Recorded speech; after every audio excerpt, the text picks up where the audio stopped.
Okay అండి, ఇప్పుడు తయారు చేసే విధానం చూద్దాము. ఒక ఎగ్ పలగొట్టాను, ఇంకొకటి 2 ఎగ్స్ ఆమ్లెట్ వేద్దాం ఇప్పుడు మనము. మరి 2 ఎగ్స్ ఆమ్లెట్ తయారీ ఇప్పుడు మనం చూడబోతున్నాం ఏ రకంగానో. ఓకే అండి, ఇప్పుడు 2 గుడ్లు అయితే ఇలా నేను పలగొట్టాను. నెక్స్ట్ కొంచెం ఆనియన్ వేసుకోవాలన్నమాట. దీనికి తగ్గట్టు ఆనియన్ వేసుకుంటున్నా నేను. ఆనియన్ వేసుకుంటే చాలా బాగుంటుంది ఆమ్లెట్లు. అలాగనే మిర్చి కూడా వేసుకున్నాను. అట్లానే ఇది పుదీనా అన్నమాట, పుదీనా కూడా వేసుకుంటున్నాను. ఇది వేసేసి నెక్స్ట్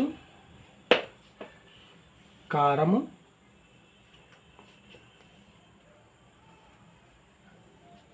వేస్తున్నాను.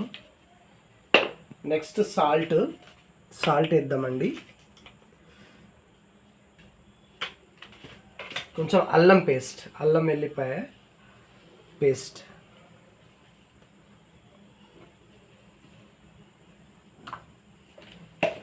ఓకే,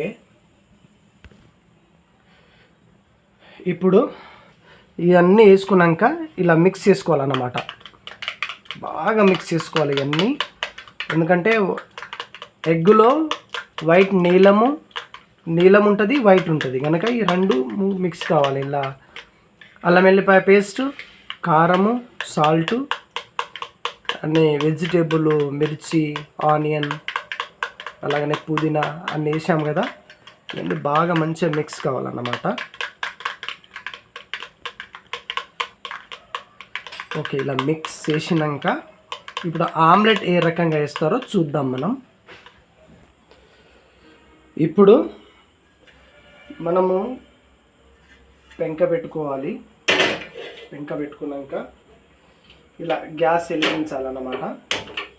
గ్యాస్ వెలిగించినాక ఇలా పెంక పెట్టుకోవాలి. ఇలా పెంక పెట్టుకున్నాక కొంచెం అంతా ఇలా ఈ రకంగా ఆయిల్ వేసేయాలి. ఆయిల్ వేసేసాను, కొంచెం వేడైంది పెంక అన్నట్టు.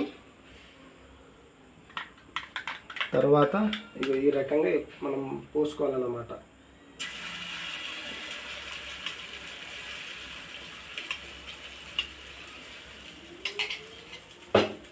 ఈ రకంగా పోసుకొని మనము